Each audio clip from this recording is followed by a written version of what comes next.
Morning. My name is Chuck Rigney, and I'm the Economic Development Director here in the city of Hampton. And I'm pleased to be here this morning to say hello to my friends in the city of Norfolk, and also to be collaborating with them on this exciting Bridging the Connections event that's going to be held over the next couple of days. It really is an exciting opportunity for two great cities to collaborate with one another on procurement opportunities, in particular for our small business communities.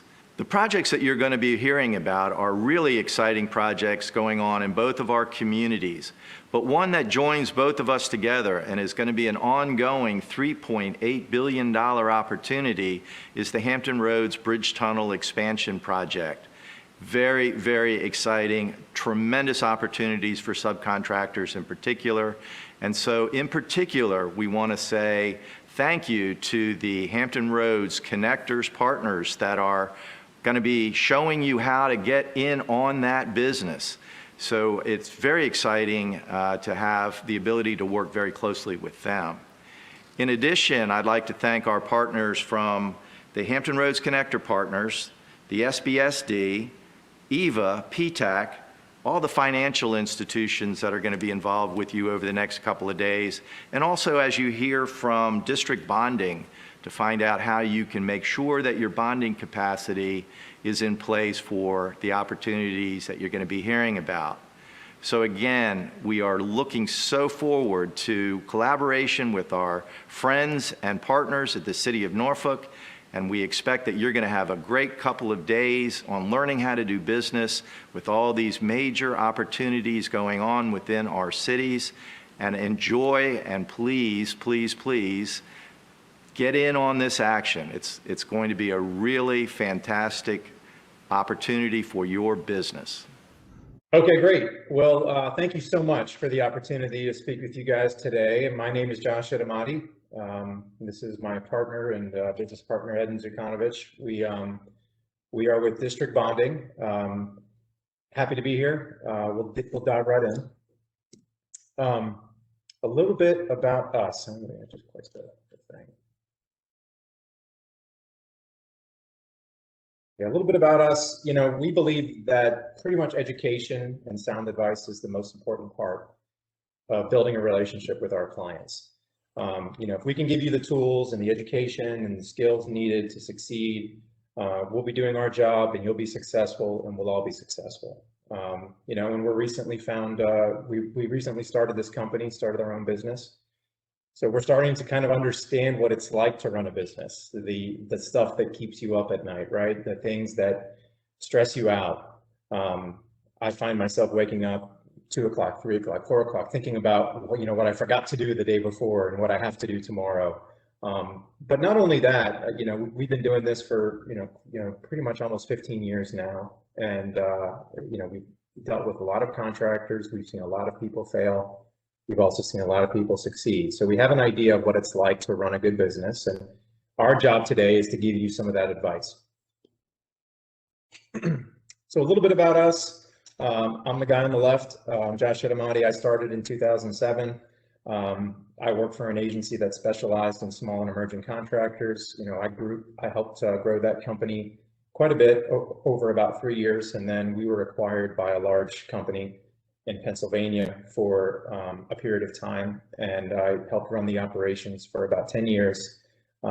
They recently sold and felt it was a good time for Edin and myself to branch out and start our own company. And Edin, you want to talk about you? Yeah, we were tired of working for the man, and we didn't want someone else telling us what to do and what not to do, and we enjoyed working with contractors, small or big, and just a lot of our days spent talking to contractors about things that have nothing to do with bonding, and often we'll talk to companies for years on end before we even issue a bond for them. We have a passion about helping businesses and helping entrepreneurs succeed and further their business, whatever their goals may be, whether small or big.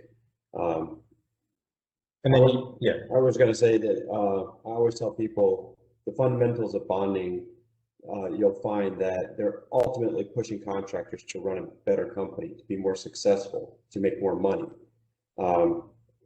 If you're doing that on your own, bonding should be a pretty simple and easy process. Exactly. And then you can see in the middle a little bit about us. We won't read that, but we are brothers-in-law. There's a picture of our wives and our kids. Should have named the company Bond Brothers, but it was already taken by a construction company, so that's why we're district bonding. So here's a brief overview of what we're going to talk about here today. We talked a little bit about us already. We'll talk about the history of bonding, when will you need a bond, the different types of bonds, how to get a bond, and then how to improve your bond program. So first off, I'm not sure if many of you know, but surety is actually in the Bible. Proverbs 11:15 says, "He who is a guarantor or surety for a stranger will surely suffer for it." So read that again and let that sink in for a minute. So that's what we're going to be talking about. And then it goes back as far back as Mesopotamia. The first record of a surety ship goes back to 2750 BC. And then you'll see, in the timeline here, that, surety's been around in, the United States since the 1800s. The Fidelity Insurance Company was the first U.S. corporate surety company, and then eventually it became passed into law through the Hurd Act, and then subsequently with the Miller Act. And really the driving factor for the Miller Act was the Great Depression. Contractors were broke, banks were broke, nobody had money to do anything. And funny enough, the only people with money were the insurance companies. So even though this is a banking product, it acts more like a line of credit or a letter of credit. It's really handled by the insurance companies. And the insurance companies always seem to have the money, and I know why. I just got my insurance renewal, and it's more than last year. And my question is why? I'm driving less, so why should it be more? But I always like to point out the timeline. The Great Depression was from 29 to 33. Just shortly thereafter, the federal government wanted a product that if they gave a construction company work, a contract, and money, they wanted to make sure that that project was completed. And that's what ultimately bonding does, is guarantees to the federal government that you will do the work. And if you won't, someone else will. I put the date 2008 on the timeline as well. You will find that after 2008, and even now, currently, given this current environment with COVID, you're finding more owners and more GCs asking for bonds. And that's because they are looking for protection. They wanted a guarantee that if they hired a construction company, that they will perform and pay their subs and suppliers. And so the burning question is, what the heck is this bond, right? It's run by the insurance companies, but it's really a banking product. What are we talking about here?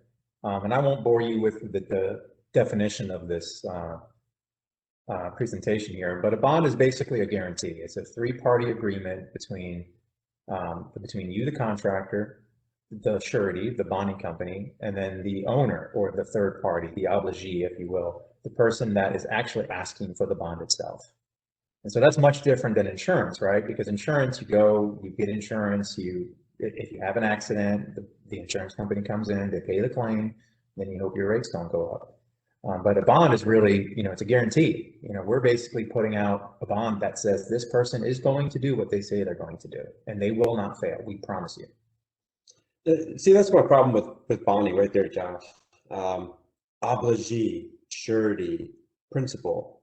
I know English is my second language, but to me that just sounds like French words. Obligee. So I never like to explain surety using these French words, and the best way I've found to explain bonding to people in a quick and simple way is by comparing the process as being similar to being a cosigner on a car loan. So Josh, would you co-sign for me on this hoopty here? What kind of car is that, Josh? Well, that was actually my first car. That's a 94 Buick Skylark. When I saw you putting this presentation together, I said, are you trying to make fun of me or something? Yeah, that was my first car, and it actually would stop at a red light. It would turn off. I could only make right turns. I found a way to get around town with it. But no, I may co-sign for you on that car loan, but I certainly would want to know a little bit more about you. And the reason I use this presentation example is if I ask someone to be a co-signer on a car loan, people know what that means. If Josh was co-signing for me on a car loan, he's telling the bank that if I don't pay for the car, he will. And obviously co-signing for this hoopty Skylark is not that big of a deal. But what if I asked Josh to be my co-signer on this Ferrari? Now, Ferrari's obviously a lot more expensive. And you know, if I live in DC and go to see a contractor on a job site in a Ferrari, that's just not practical now, is it? So that you wouldn't as easily co-sign for me on the Ferrari as opposed to the Buick. In either example, you probably want to check my personal credit. If you looked at my credit and you saw that I just filed bankruptcy, obviously that's going to be concerning. Do I have any other expenses? What if I have a Lamborghini or a lot of credit card debt?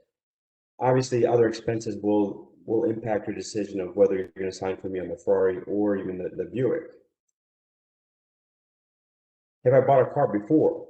What if I'm now in the process of getting my driver's license and I've never bought a car before, or I've bought a car before but it's been repoed? Obviously, that's going to impact your decision on co-signing for me. What if I have a driving record? Now, if you check that, Josh, I know you wouldn't co-sign for me. Do I have a job? Well, I guess I do. I just started a company, so maybe. I know I'm not collecting a paycheck, that's for sure. And then my savings account.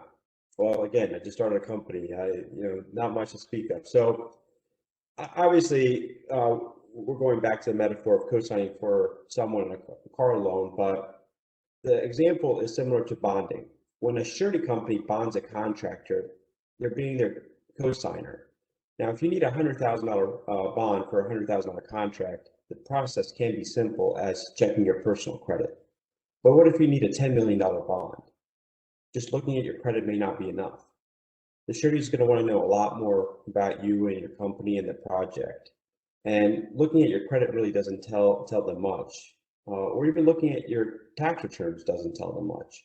If you looked at my tax return, last year it would tell you that I had a job and made money, but right now I'm not making any income.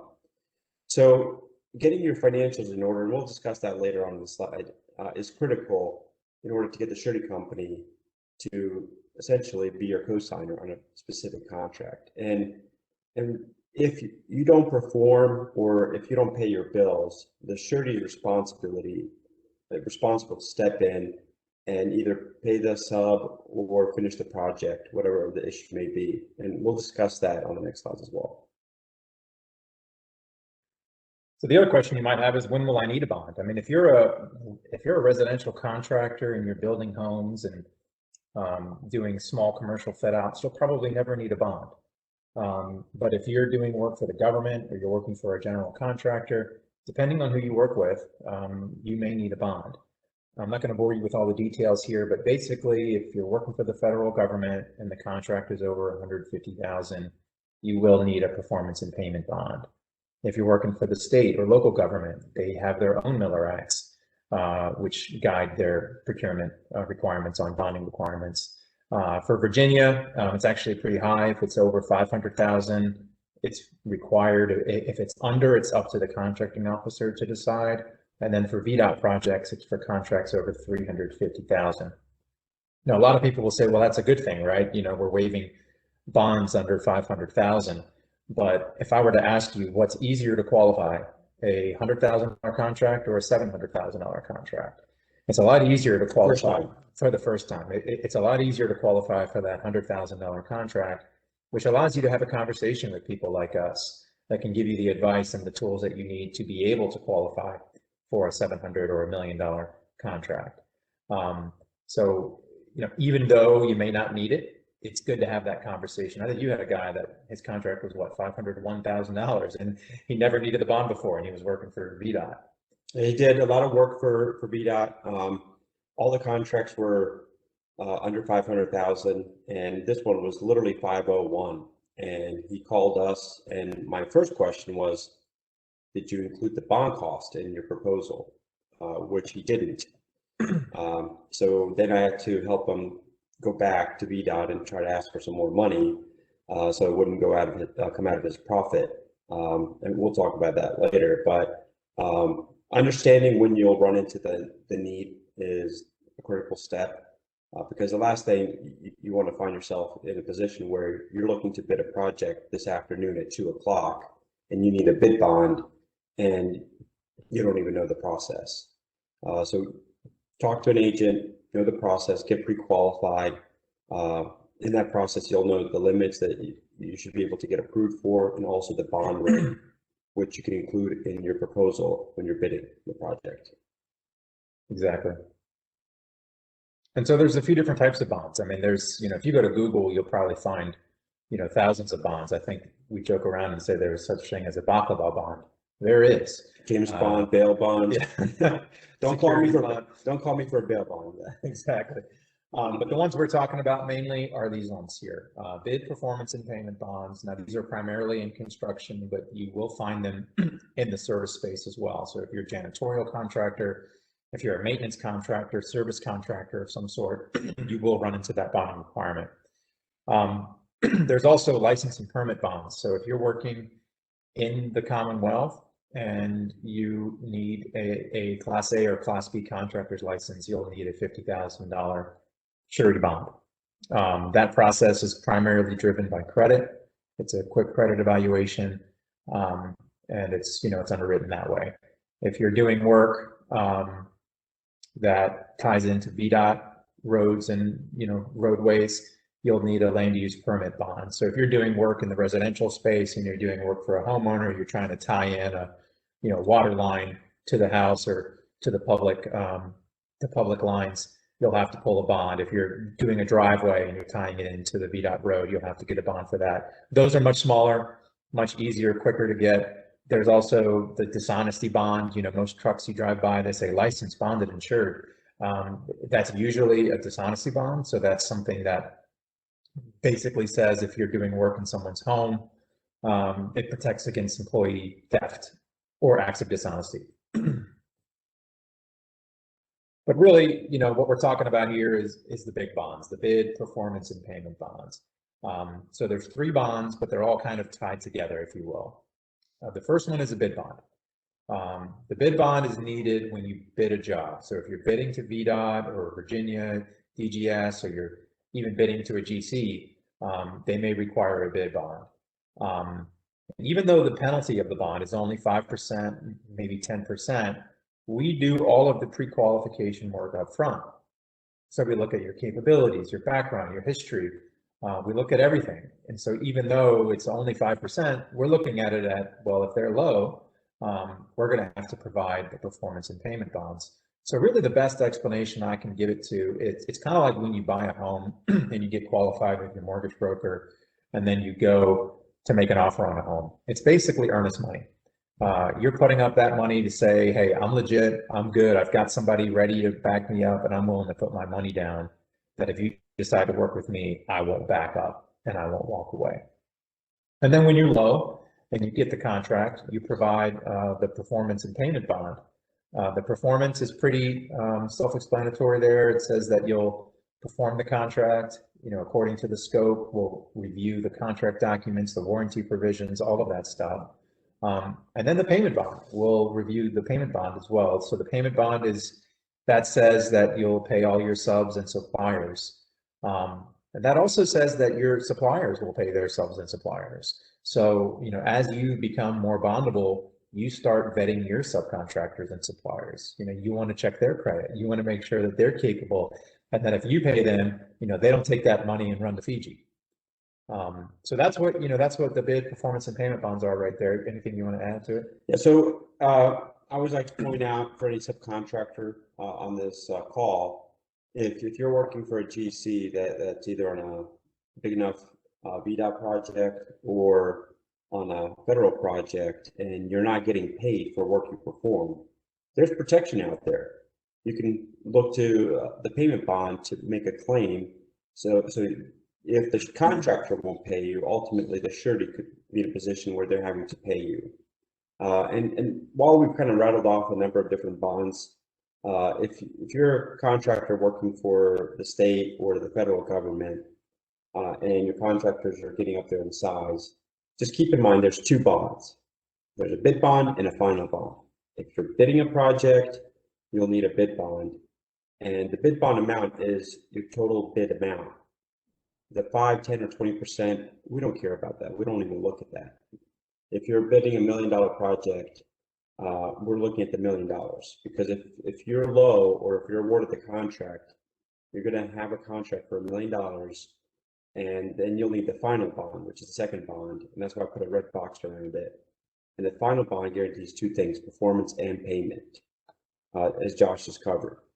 So on the final bond, between the payment bond and the performance bond, I always like to ask the question, which one has more claims, performance bond or the payment bond? It's the payment bond that we see majority of the claims arise. And it's often the contractor will get paid on a project and they'll try to pay off debt on another project, and we'll get in trouble, or there's going to be delays. And so the majority of the claims are in the payment bond. So when the sureties are looking to bond a contractor, their biggest concern is the payment bond.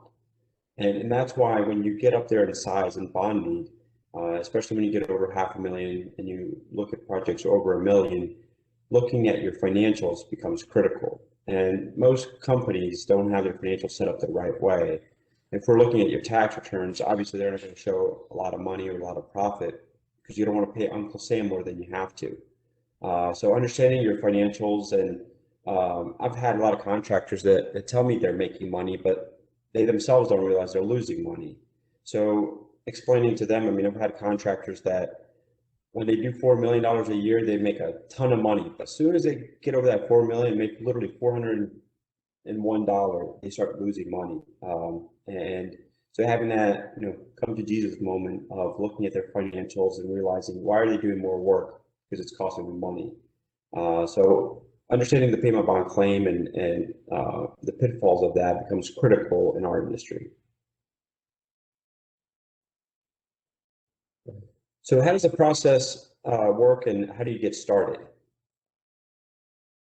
Well, here's what's important to know now. No matter the bond size you need, they're going to look at your credit. The surety companies look at your credit. If they're guaranteed that you're going to pay your subs and suppliers, and you just filed bankruptcy or you're late on your mortgage, obviously that's going to be a concern. Does that mean that if you file bankruptcy before, or if you have a tax lien or poor credit, you can't get a bond? Absolutely not.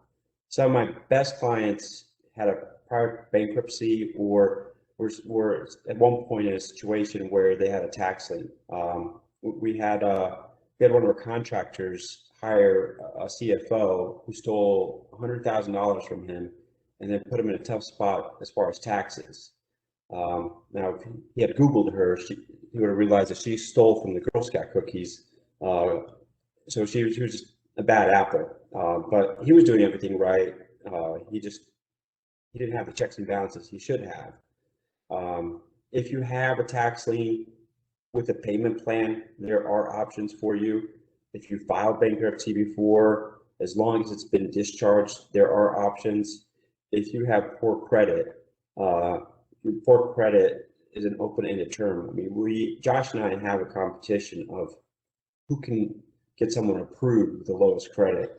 And Josh has he's beaten me on this one. I think he wrote, the guy was it 7 or 420 or 430? Yeah, it was in the fours. I mean, I don't think he gets any lower than that. So that's why I know he won that game. But the important thing to know now is they're going to look at your credit, and it's not what's on there, it's what's the appearance when they look at it. If you're low, or if you're not paying your mortgage, that obviously looks bad. CPA statement. How big of a bond do you need? If you need a $400,000 bond, or even $1 million bond, you may not need a CPA statement. But if you're looking at a $2, $3, $4, $5 million project, you're going to need CPA statements. The information needed. If you're looking to bid a $400,000 project this afternoon, I'm not going to need a lot of information. I'm just going to need a 2-page application. But if you're looking to bid a $2 million project this afternoon, we're going to need a lot of information. We're going to need your company financials. We're going to need bank statements. So the information needed is key, and that's why you want to get started as early as possible. And that's the last bullet there. Get pre-qualified. start working the process now before you need a bond. The earlier you can start even having the conversation with an agent. We like talking to people now. I'm actually in the process of writing a bond for a guy who's going to be working on this project. I've talked to him for 4 years. For 4 years, we've talked, and he's not needed a bond. And of course, he calls me when I leave my company, and is not able to find me. But thankfully, he found me because of LinkedIn, and now we're in the process of writing his first bond. And he's telling me I have 3 other projects coming up that will need bonds. But guess what? In those 4 years, he knows what to expect. He knew what he needed to do on his end. So when the need came up, we're able to execute it quickly and efficiently. And also something as simple as checking your credit. There could be wrong information in your credit or a late bill that you weren't even aware of that's on there that's ruining your credit. Something as simple as that could impact your bond program. And then know the process, right? So, there's kind of 3 things to keep in mind as you're building your bond program is work with a good bonding agent.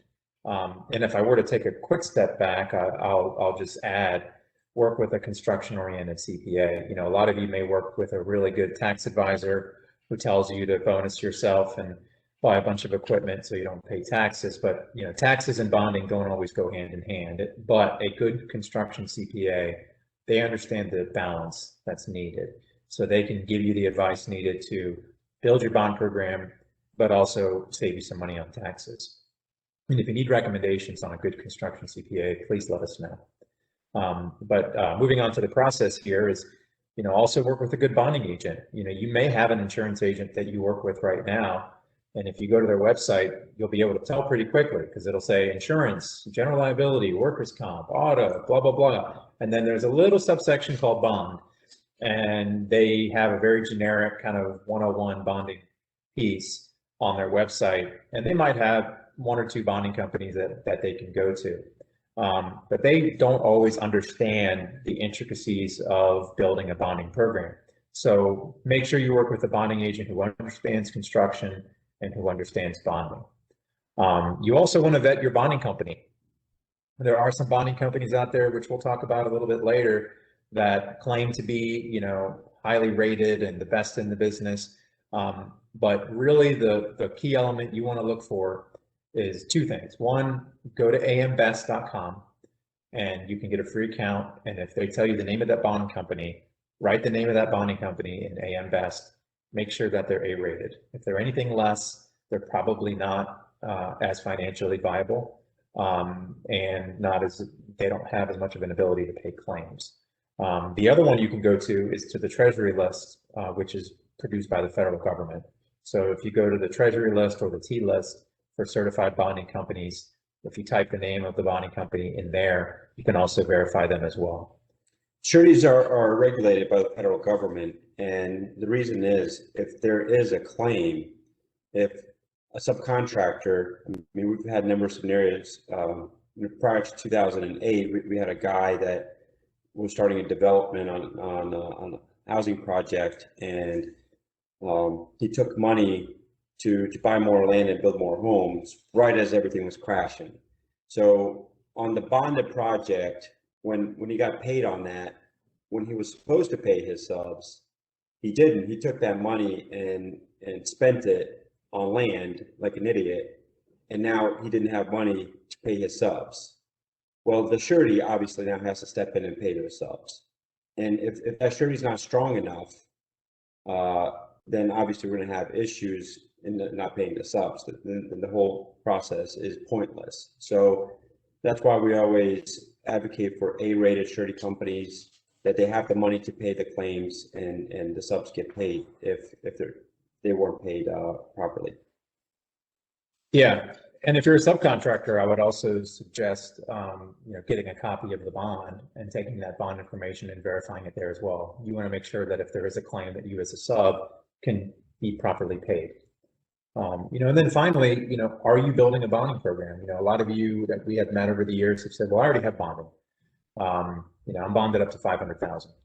And after a quick conversation, we find out that, you're working with a good insurance agent who, sent you a credit application and you were bonded up to 500,000. Well, that's great.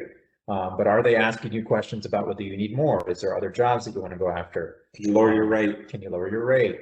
And sometimes we find that people that have really good credit often have really good finances too. And they can be qualified for a lot more than just a credit-based bond.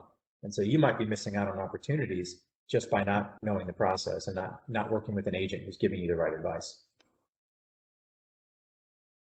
And then bonding is really, we call it, bankers call it, everybody calls it the 3 C's: character, capacity, and capital.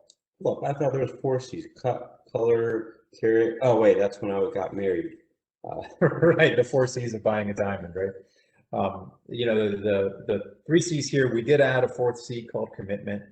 Commitment is, which I'll talk about after the first 3. But the character is your reputation, your background, your credit. And you look at the list of items down there below, we have a contractor questionnaire, we have resumes, business plans, performance references. This kind of tells us your character and your background. Capacity being, what kind of work have you done? What's your experience like? Do you have the right staff? Do you have the right equipment? And then capital.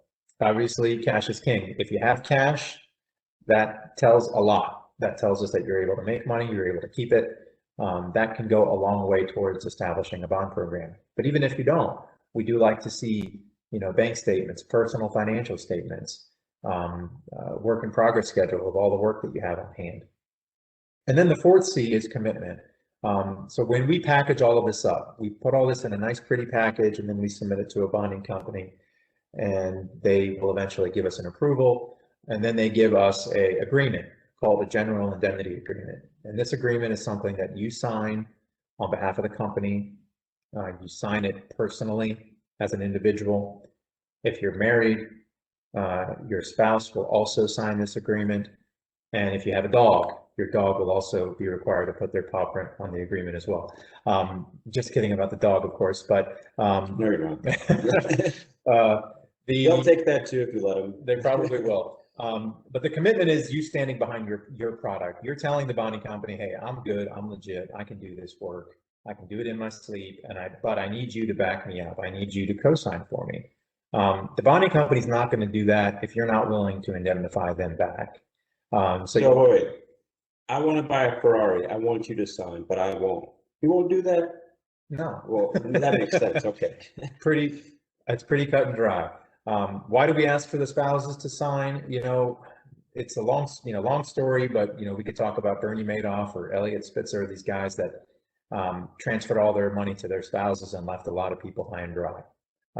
That's why bonding companies want the spouse to sign as well. It also prevents them from transferring assets if there's an issue, or if you have a scorned husband or wife who is now angry. What's mine is yours, right? So they can take half the company. So we want to make sure. You don't understand. What's yours is hers, and what's hers is hers. That is true. If my wife heard me say that, she would probably laugh. We can go to the next slide. So just real quick, we listed some of the information we can ask a contractor for depending on their bond need. This is one of the reasons why we encourage people to start early. What takes the longest amount of time is the paperwork needed on the contractor's end. I don't know if you need a $200,000 bond or a $2 million bond. For a $2 million bond, we're probably going to need this list of information. But the most critical part of that information on a $2 million bond need, as an example, is going to be your financial statements. Now, your tax return is often what we see for first-time bond users is on a cash-based statement. So it just shows the cash that's gone through the company. Now, if you looked at my tax return from last year, it'll show that I had a job and I had some cash coming in, but it doesn't tell you if I have a job now.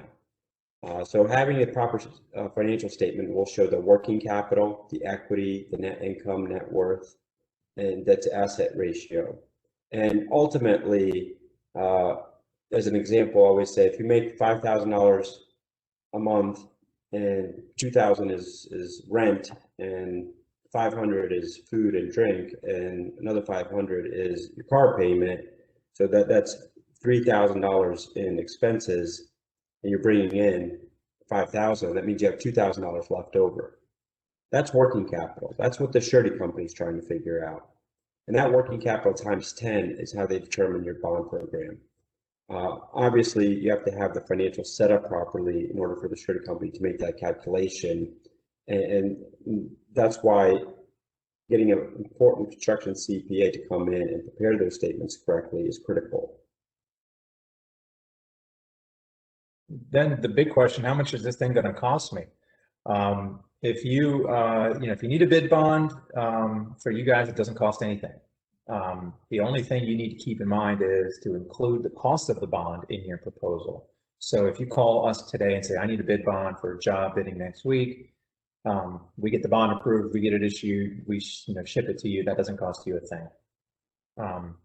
But when you bid it, just make sure you put the cost of the bond in your proposal. The performance bond, the payment bond, they can vary between 0.5% to about 3% of the contract price. And if you need only one, it doesn't discount the price. So if you need just one bond, it's that 0.5 point to 3. And if you need both, it's that 0.5 point to 3. And now on the slide, you'll see at the bottom right, little red quotation, if done correctly, nothing. The reason I put that there is if you're bidding a VDOT project or a federal project and you know they're going to ask you for a bond, as a contractor, if you include your bond cost in your proposal, who's paying for it? Well, they are. So you as a contractor should never pay for the bond in theory. And then there's the SBA. The SBA has a wonderful program for small and emerging contractors. They can guarantee up to 90% of the bond.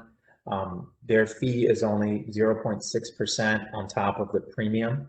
And the really good thing is they actually count your bank line of credit as a form of working capital. So for contractors that may have $1 million in bonding in the standard market could walk right into the SBA and technically qualify for $2 million.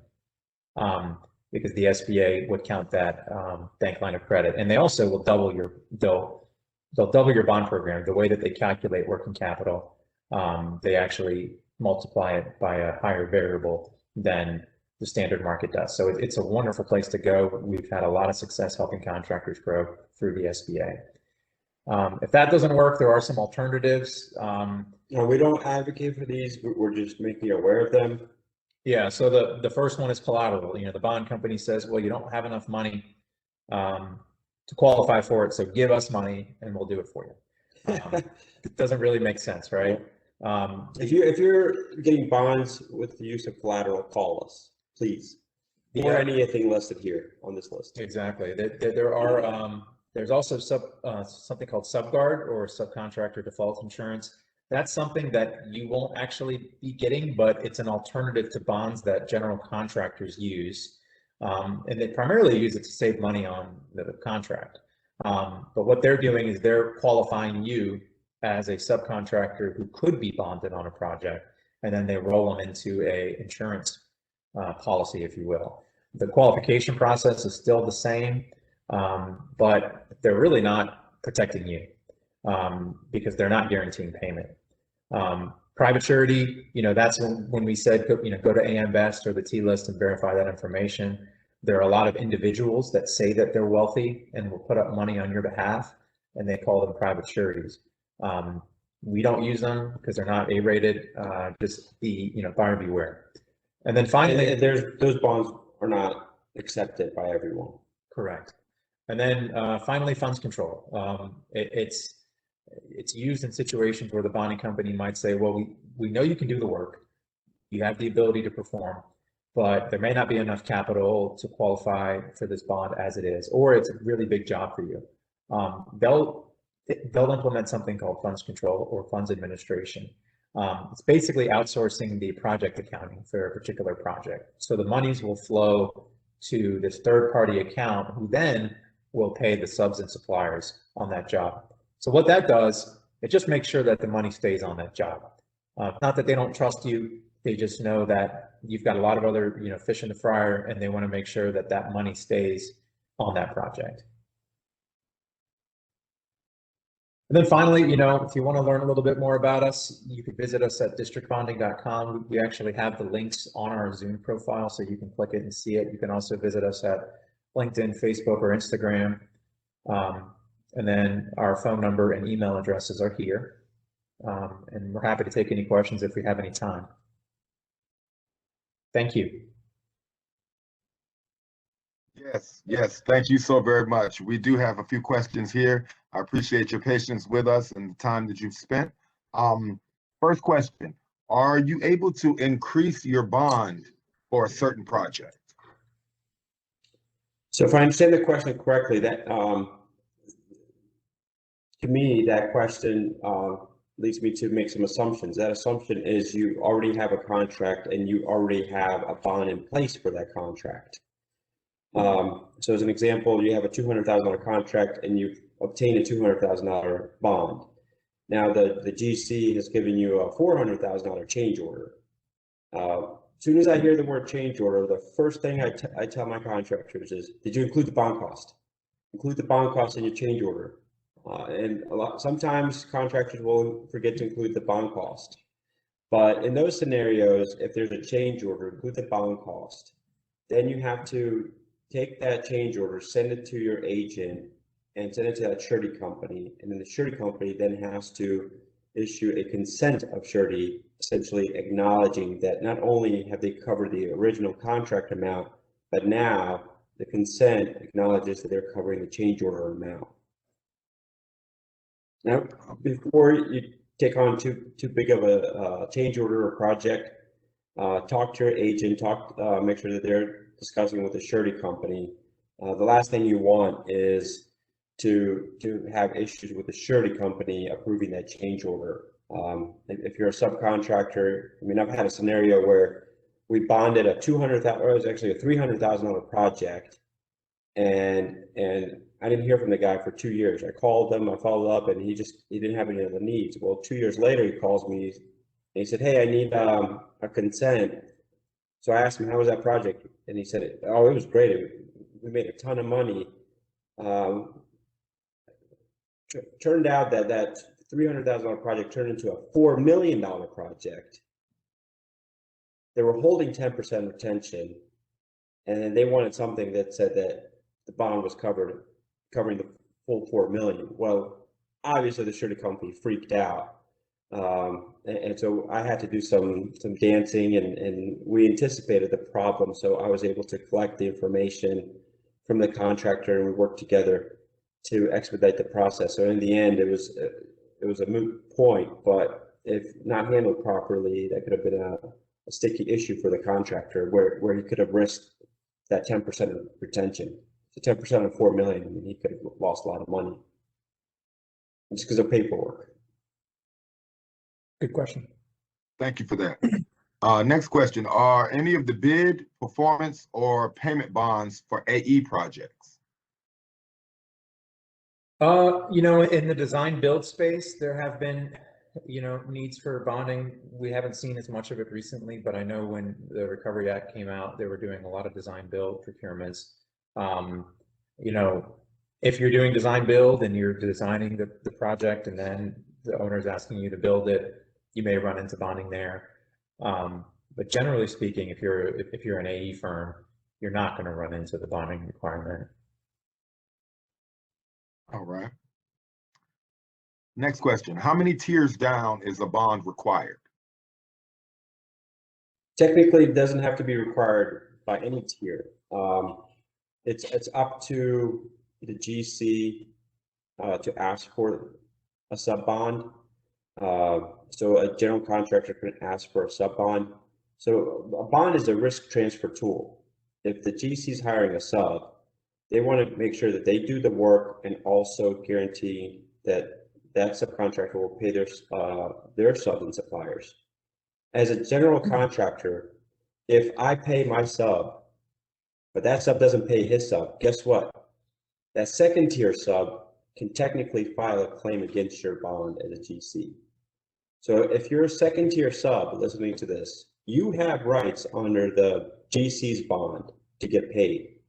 So if the GC paid the first tier sub, but that guy didn't pay you, Well, now you can chase 2 people for your money. Well, 3 people if you count the surety company. But it's a risk transfer tool. We work obviously with a lot of prime contractors, a lot of subcontractors. We encourage our prime contractors to build a bonding back policy, especially given the current climate with COVID and everything. Just you never know what's going on in somebody's back office or what kind of financial position they're in. So just by asking them to provide a bond, you're guaranteeing that they're going to do their work and pay their subs, and you don't have to worry about chasing them. And I know Virginia now has new laws about making sure that each employee on a project gets paid. Well, what better tool to further protect yourself than asking someone to get a bond? Makes you sleep better at night. Most definitely, that's what we need. Definitely. We've got time for one more question, and then we're going to move forward. Now, most of our attendees here are in the Virginia Hampton Roads area. I see that your home office is in Leesburg, but the question is, do you issue bonds for companies outside of Virginia? Yes. Yes. And we have clients, or had clients, I guess you could say, at our old agency, but we do work and we can work from contractors really from Pennsylvania down to Georgia. That's not an issue. We find that down south people tend to work better. They're more inclined to work with us because they don't like their neighbor knowing their finances, so to speak. You don't want to go to the church with the guy that knows how much money you're making. So they love calling us here in the DC metro area. But we come down to Virginia Beach often. We vacation there as well. So we don't have the sand, but love traveling down there. All right. Well, thank you two very, very much for your time, for your presentations and your information. We will make sure that we include all of you all's contact info and the wrap-up slides that will be available on the 2 cities' respective sites. So Josh and Edin, thank you so very much. Thank you so much. Thank you so much.